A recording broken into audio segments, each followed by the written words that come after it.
Good morning, good afternoon. I welcome you to this virtual press conference.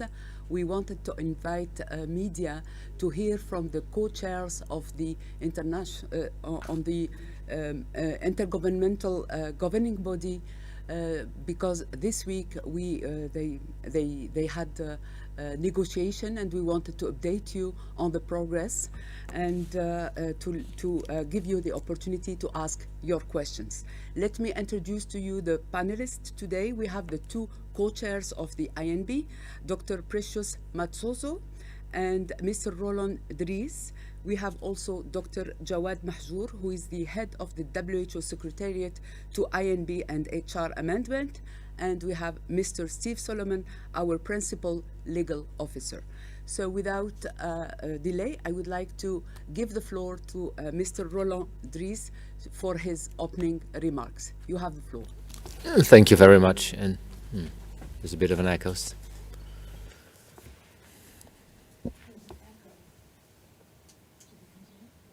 Okay. Thank you very much, and good afternoon, everybody. It's very good that so many of you are interested in the work of the IMB and where we stand. And to be honest, I think that's only justified because it's an important treaty, a legal instrument we try to establish.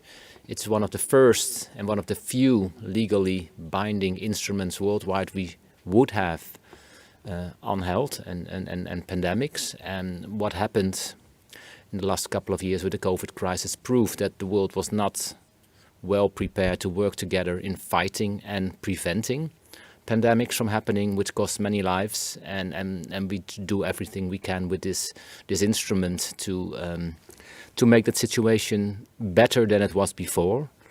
It's not easy. We have a lot of hurdles to take because it's not easy to get almost 200 member states on the same page in that respect. So it's a lot of work and a lot of negotiations, but I'm really happy to share with you and answer all your questions you might have on where we stand and what we try to achieve. Thank you.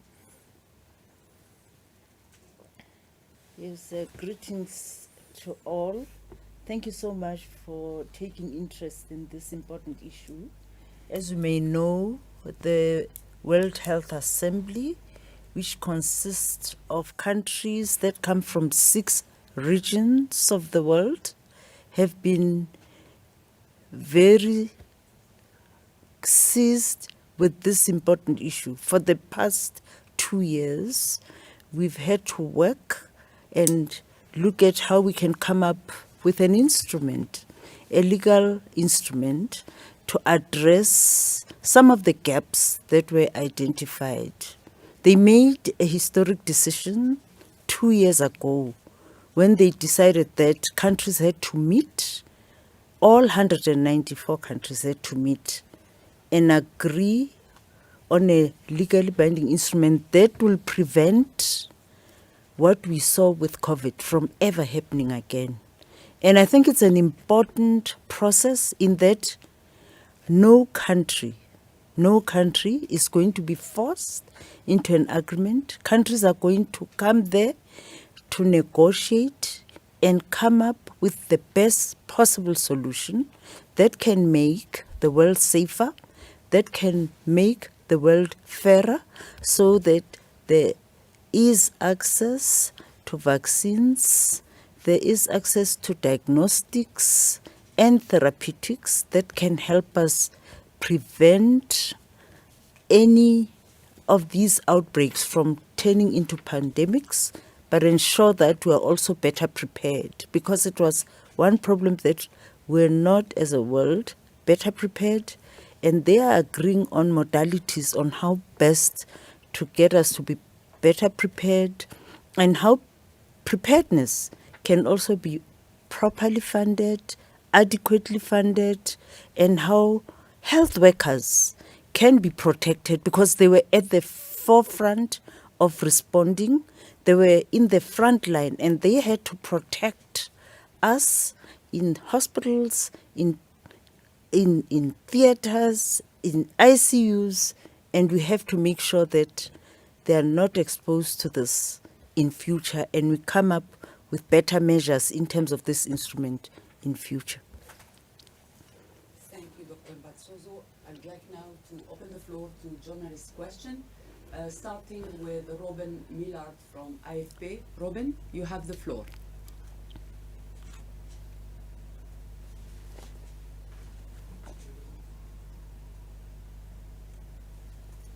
Robin, can you hear me? There we are. Thank you. So we're now hitting the halfway point in this session. Can you summarise the progress so far and say where there is agreement and where there is not agreement so far? Thank you. What we describe as equity provision, there is sufficient progress in that a number of countries are beginning to find each other. In the past week, I would have been less optimistic, but for the week that we've spent, a number of countries are beginning to say it is important that they agree on how access to pathogens can be achieved. They are beginning to look at, what the benefits can be and what the package of these can be, what are the foundational principles. They are agreeing on how best the community can be informed and how countries can better coordinate such that the whole of society and whole of government can organize at a national level in a manner that helps them prepare better. So, and from that perspective, there are those elements, of course, that are difficult, but they are not insurmountable. We are quite optimistic that they will find solutions because, as you know, negotiations are give and take, and I think they're at a stage where they're actually finding each other, and there are a number of areas where I think we're really comfortable where they are and how best the dialogue has improved, communication and also engagement between the member states. Yes, and maybe in addition to that, it's not uncommon, actually it's quite normal that everything should come together almost on the last couple of days.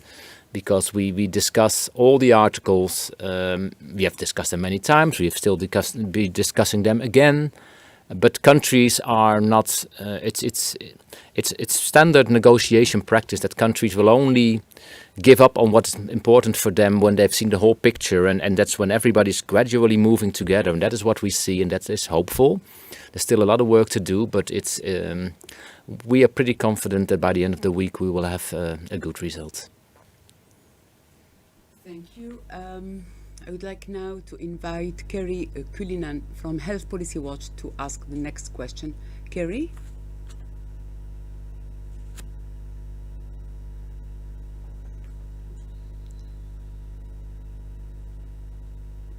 Hello, can you hear me? Kerry, can you hear me?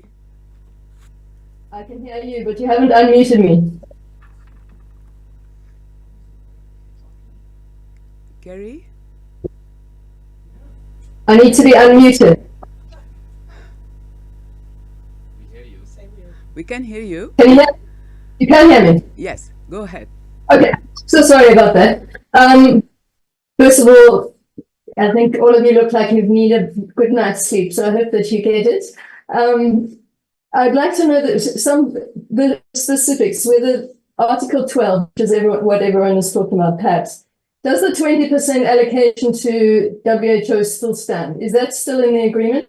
And what does the schedule look like for negotiations for next week? Thank you. Thank you for that question. And like I said, nothing is agreed yet, but also nothing has been taken out yet. So that is part of the ongoing discussions. We are positive that we will enter by the end of next week with a solution that is foreseeing in that, but at this stage nothing is agreed and nothing has been taken out, so it's still on the table. Well, in addition, you've asked about the schedule. You may be aware that we start at 9 in the morning, we finish at 9 in the evening. But for this week, we think we'll even finish at midnight. Like you say, we will also do with a bit of sleep. Hopefully that will be possible. But having said that, we've actually organized our schedule in such a way that we'll start with those articles where a lot of effort is needed for negotiations. As you know, you mentioned Article 12, but we are hopeful because some countries are beginning to find each other, and who knows, I mean, by Monday, maybe they would have agreed. We also have those articles that are very easy to finalize. In fact, on our way here, we heard that one of the articles was agreed to, and it was a celebration, the first, of course, but we're hoping that there'll be more. So our schedule will run, as you know, until Friday. They'll negotiate up to the end. Thank you. Jamie Keaton from Associated Press. Jamie, you have the floor. Thank you, Fidela. My question is a pretty basic, a couple basic ones. What happens if on May 10th you haven't got an agreement? Will this have to be fleshed out until all the way up to WHA? I mean, is it possible that it could still be worked on after May 10th? And then could you also just tell us a little bit about where the fault lines are? I know you maybe don't want to go country by country, but could you just sort of tell us how it's shaping up? I mean, is this a traditional developing world versus developed world cleavage, or are there other types of fault lines between the different sides on these issues? Thank you. Well, maybe starting with your question, what would happen if there's no consensus or agreement by the end of next week? We discussed this today as well with the member states, and we reminded them that we as a group, as an IMB, as we're called, we have an assignment, and that assignment is that we work on an instrument and that we report back to the World Health Assembly, which is the yearly meeting of all the countries of the WHO, in May. And we report on the outcome of our work, and that is what we are going to do.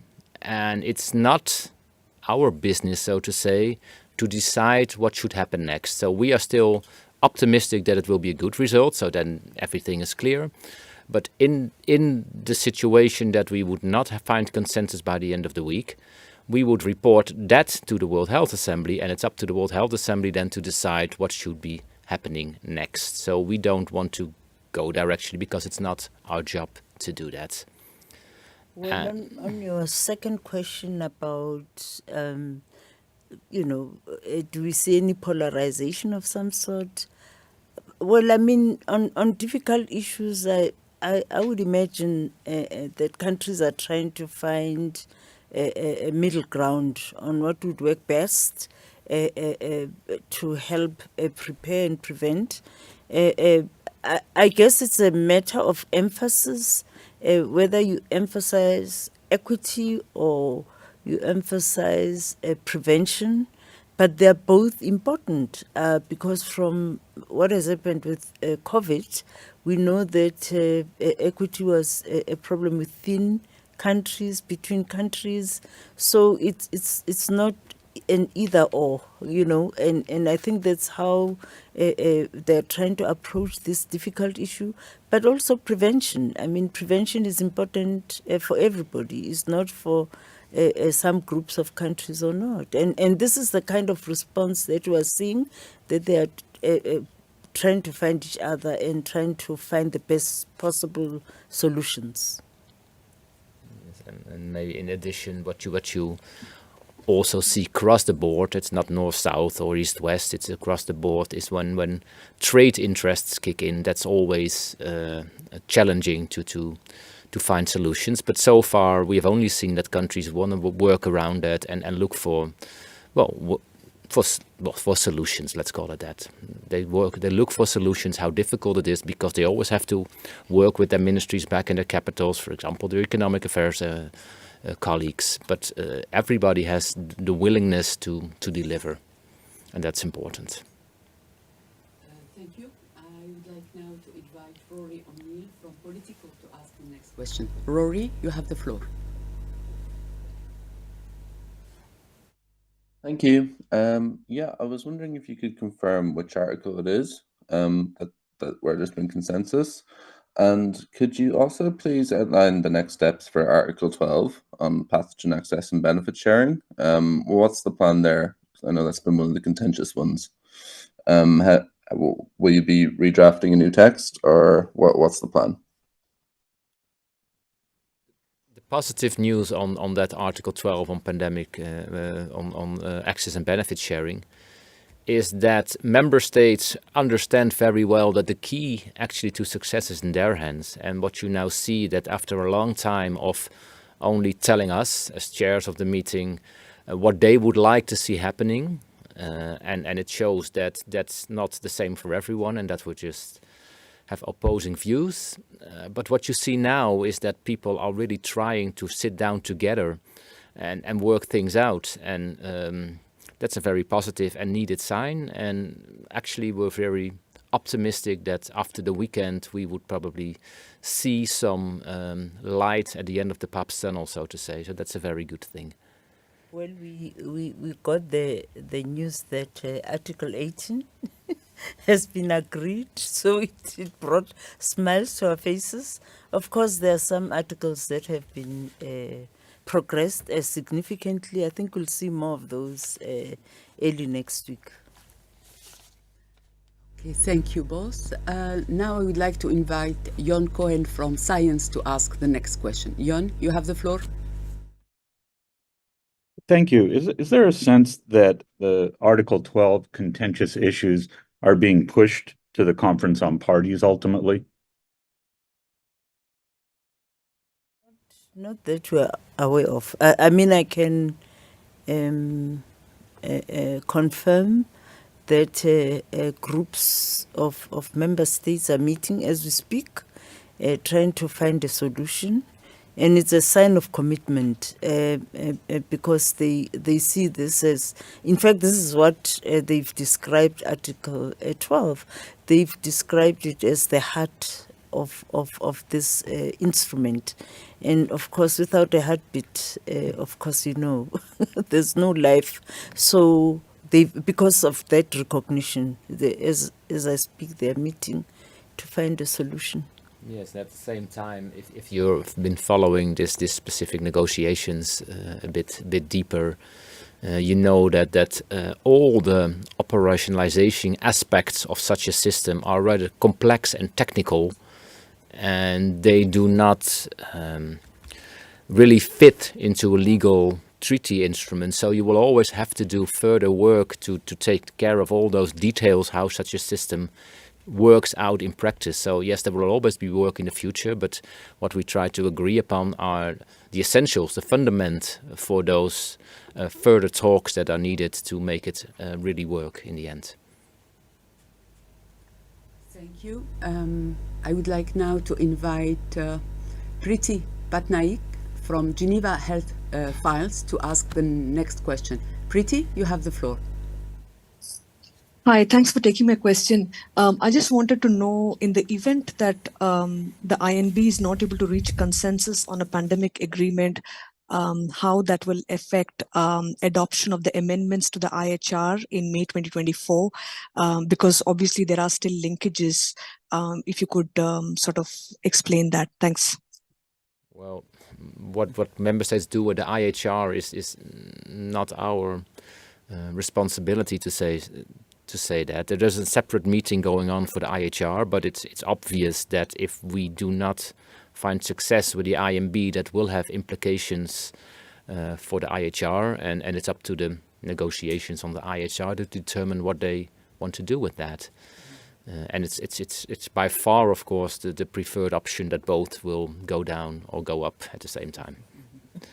Well, I mean, in addition, the two processes have been kind of linked together in that we've been engaging to find coherence, because member states do not want to repeat provisions, and they don't want contradictory provisions in the two instruments. So there's been some communication even between the bureaus to find alignment between the two instruments. Thank you.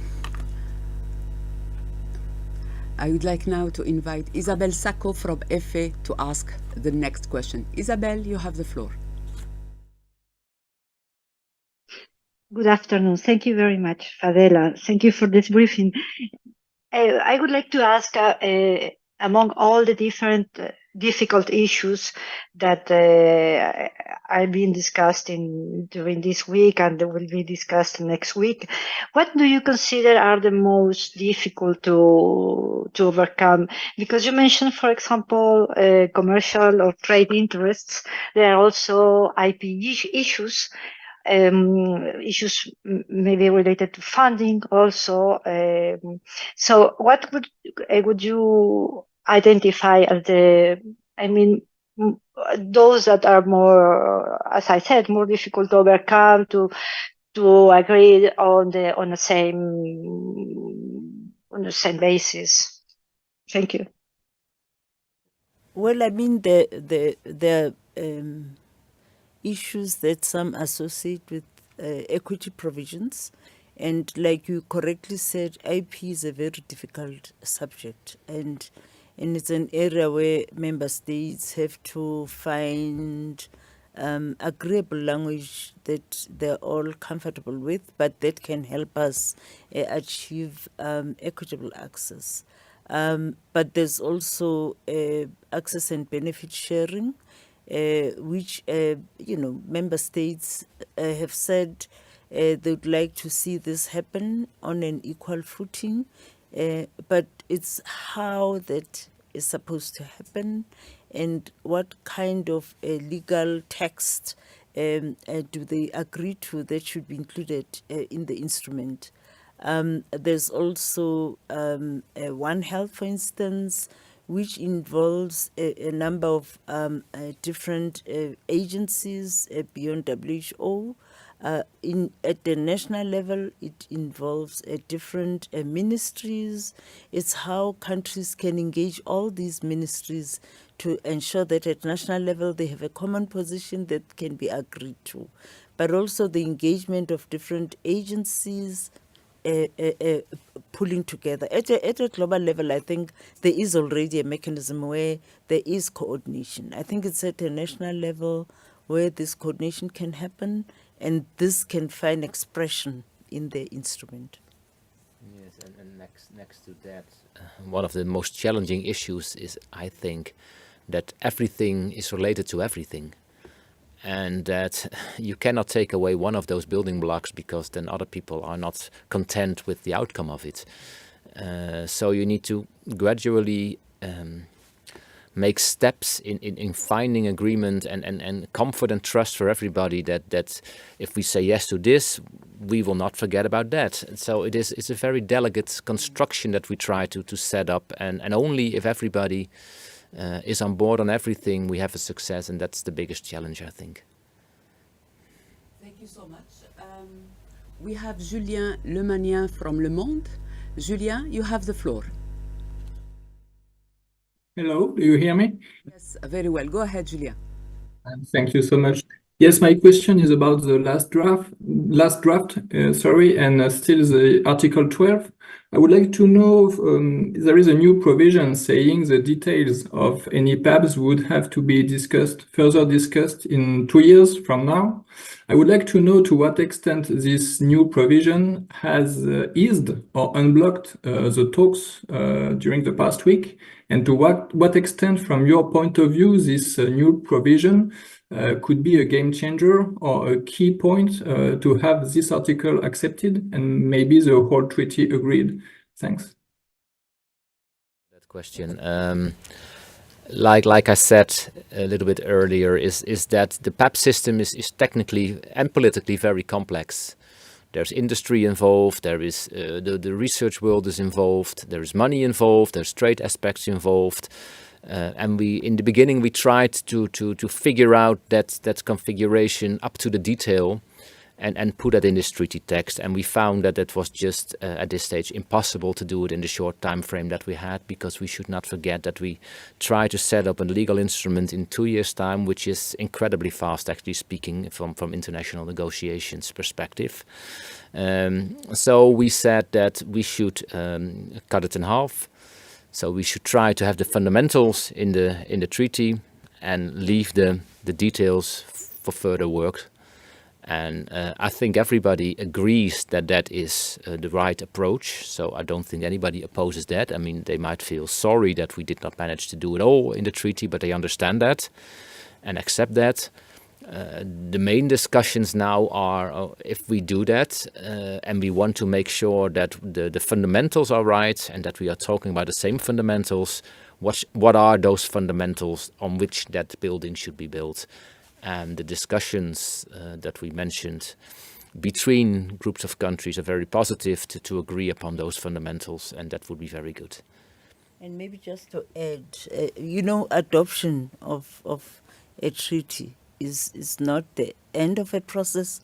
It is a beginning of a process, because once the World Health Assembly adopts this pandemic agreement, then it kickstarts other processes. Firstly, at the country level, there must be ratification by parliaments, and we have to get a threshold of countries that ratifies the treaty so that it can come into force. And the proposal at the moment that countries must agree to is that there are 60, if the number is 60, we need signatories to the treaty. I think if it reaches 60, then it can come into force. Then it kicks in other processes, the establishment of a COP and so on. So those processes take time, and we're hoping that we put the time optimistically, to run over that period, but in recognition of these important steps that will kick in after adoption. Thank you so much. We are coming to the end of this press briefing. I would like to invite our expert if they have any final remarks to make before letting them go back to the negotiation table, because the meeting is still going on. If you want to say a few words, final words. Well, the final words I can say is that, the window of opportunity is closing. And once it closes, it will be a missed opportunity intergenerationally, because there are new priorities, and we cannot afford to miss this opportunity. We can only but encourage countries to work towards finalizing this. I would like to add that I'm really happy that so many colleagues of the press are interested in this work, because there's also a lot of misconceptions about what's going on in the world, and especially around what we are doing here. And we've seen examples of that. So I'm really happy that a lot of colleagues from the press are really interested in what's going on. And then you see, and if you read what we have come up with, the drafts that we come up with, that this is about collaboration and cooperation between countries. This is not about anyone telling the government of a country what it can do and what it cannot do, for example, in times of pandemics. And that is so important to bring out there. There is even a separate article actually in the treaty text that we proposed that specifically says that nothing in this treaty dictates, and these are my own words, it's a little bit different there, but dictate member states what they can or cannot do when it comes to measures, for example, in times of pandemics. So and that's really important to acknowledge what this is and what this is not. Thank you. Can I ask for your indulgence? We have a journalist willing to ask a question. She's based here in Geneva. If I can give her the floor, and it will be the last question, from Juliette Perard, Nikkei. Juliette, you have the floor, and you will be the last one. Okay, thank you. Good evening. Thanks for the brief. I have one quick question because I'm not sure I understood well, but some countries, some member states were saying that it should have finished tonight by the 5th of May. And now it goes on for the next week. So can you explain why some member states were saying that it were supposed to reach an agreement on the 5th of May? Well, there is. What was this deadline? Well, there is no deadline. The deadline is the World Health Assembly meeting, and where we have to report to. But we set out 2 years ago on a path that should have led to agreement in a meeting before this meeting. And because you never know, of course, how things will run in practice, we encountered that we were just not ready because it's so much work. And we decided to have one more final week. And in the preparations of those, we concluded, well, that's not going to be enough. We need 2 weeks, and we added that extra week. And there were member states who said, well, that's complicated because we already reported back home that we should finish at that and that date, but they understand it. I mean, they might not find it convenient for all kind of reasons, national reasons, but I don't think that anybody does not understand why we need this extra week, and nobody is opposing it. Thank you so much, and wishing you a wonderful evening and a bon weekend.